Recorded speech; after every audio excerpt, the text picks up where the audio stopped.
We will go to sixth question now. Sixth question says that when the length of vibrating segment of a sonometer wire is increased by 1%, the percentage change in the frequency is. So frequency n is equal to 1 by 2L into T by m is mass per unit length. We will calculate error, that is delta n by n, which is equal to delta L by L plus half into delta T divided by T plus half into delta M divided by M. So it becomes now delta n by n, which is equal to delta L by L plus 0 plus 0. So change in frequency is now 1% increase in length. So change in frequency delta n by n is equal to 1% increase in length, which is equal to 1% only. 1% only. So for sixth question, option C is correct. Option C is correct for sixth question. We will go to seventh question, my dear students. Seventh question says that the equation of simple harmonic wave is given by y is equal to 5 sine pi by 2 into 100t minus x, where x and y are in meter and time is in second. The period of the wave in second will be easy question. So what we have to do, we have to compare equation y is equal to 5 sine pi by 2 into 100t minus x, 100t minus x, with y is equal to a sine omega t minus kx, standard equation.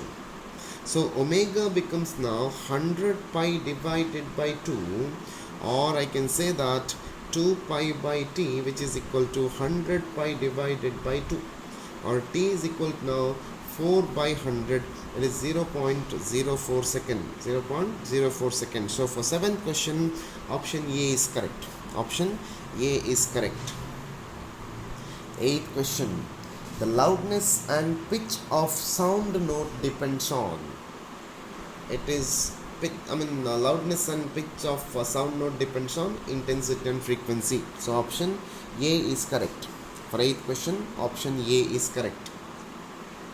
Ninth question. The maximum particle velocity in a wave motion is half the wave velocity. Then the amplitude of the wave is equal to, you need to calculate amplitude of the wave. So for a wave, y is equal to a sine 2 pi nu t divided by lambda minus 2 pi x divided by lambda, or 2 pi into v, 2 pi into v t divided by lambda minus 2 pi x divided by lambda. V is velocity. So y is equal to a sine 2 pi v divided by lambda into t minus 2 pi x divided by lambda. If I differentiate dy by dt, which is equal to a into 2 pi v divided by lambda into cos 2 pi vt by lambda minus 2 pi x divided by lambda. 2 pi x divided by lambda. So velocity v is equal to now 2 pi av divided by lambda cos 2 pi vt by lambda minus 2 pi x divided by lambda. Maximum velocity is obtained when this term becomes equal to 1. Maximum velocity is obtained when this term becomes equal to 1. So V maximum becomes now, V maximum is equal to 2 pi AV divided by lambda. Vm is equal to, or V maximum is equal to V by 2. So it is now 2 pi AV divided by lambda is equal to V by 2, or A is equal to lambda divided by 4 pi. A is equal to lambda divided by 4 pi. So option A is correct for ninth question. Option A is correct for ninth question.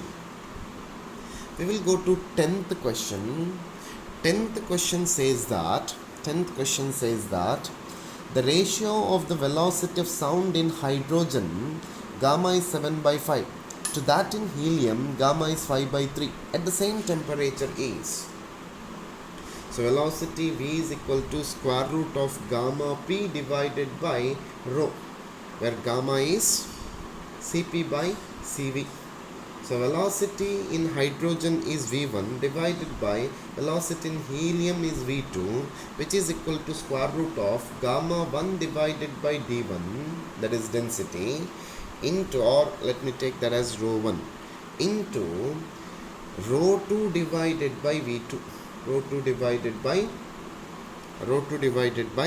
gamma 2. So velocity in hydrogen is V1, velocity of helium is V2, so which is equal to gamma 1 divided by rho 1 into rho 2 divided by gamma 2. So V1 divided by V2, which is equal to square root of 7 into 3 into 2 divided by 5 into 5.